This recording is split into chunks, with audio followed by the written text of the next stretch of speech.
What's up, y'all? Um, Hope everybody is well. I wanted to chime in and I wanted to challenge a perspective that I heard yesterday.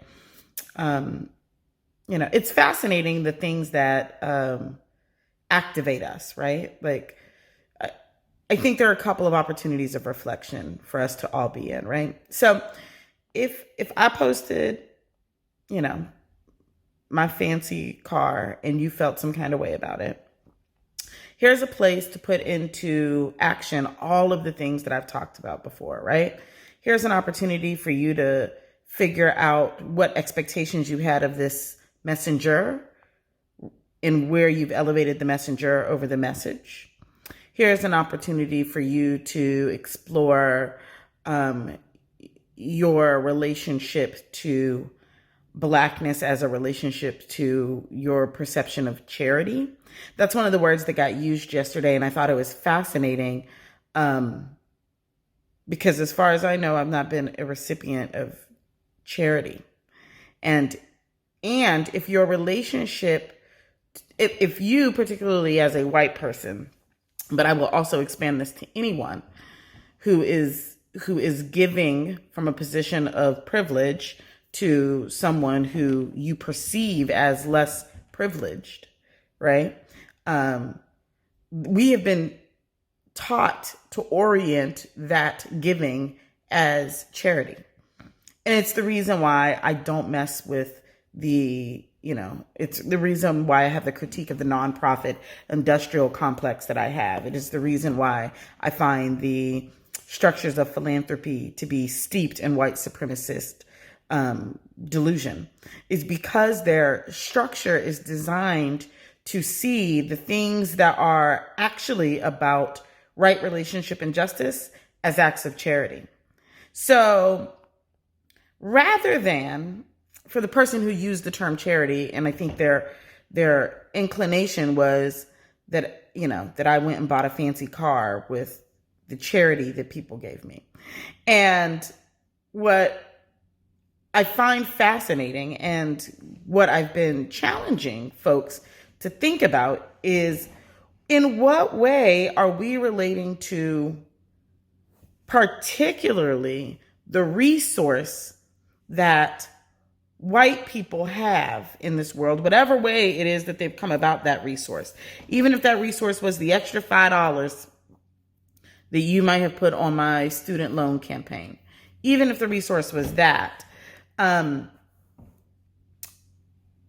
in what way are we orienting that as doing me a favor rather than orienting that as righting a wrong, creating balance in a system that was imbalanced, right? And so the structures of charity treat those things as this thing you do for somebody who's lesser than you, somebody who has lesser. And remember, inside of a system of hierarchy, those who have less than us are lesser than us. That is part of the orientation of the ladder of oppression, of this system of bodily hierarchy. So those who have less are lesser. However it is, we're constructing lesser, right? And so it's a thing that you give to somebody who, even on some internal level, consider lesser than you.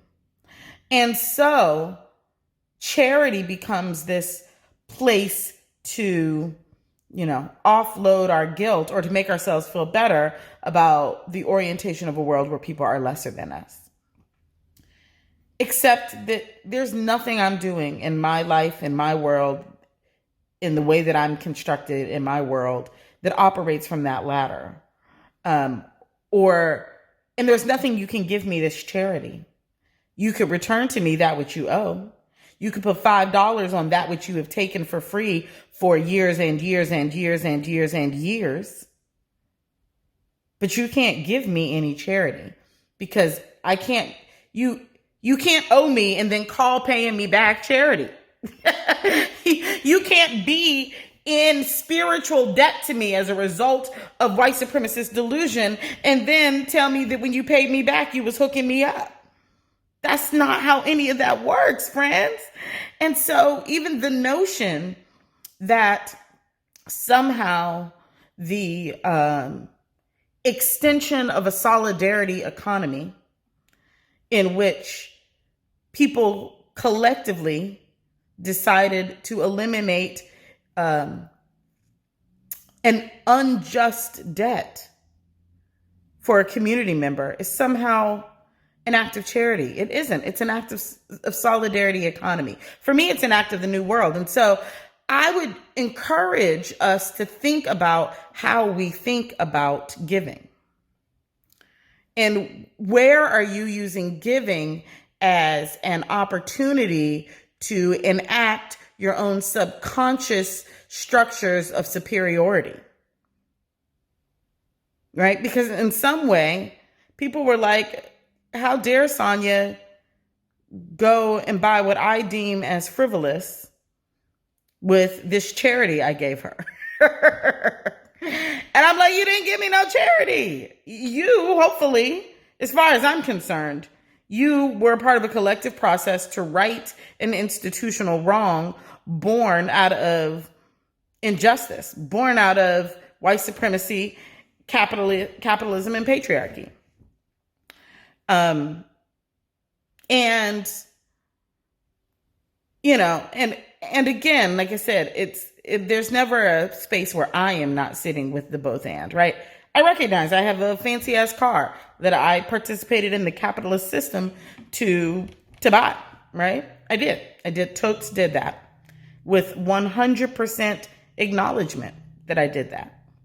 And 100% acknowledgement of all the other ways in which, you know, I both work inside the system and I work outside of the system. And that's, I think, what we all do.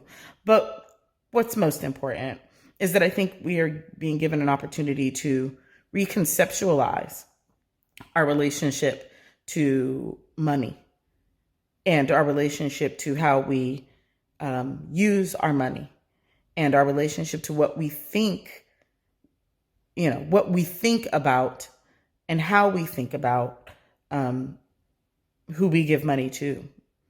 And I would really invite us to look for where our notions of superiority exist inside of that, and to look for where our notions of better than live inside of that.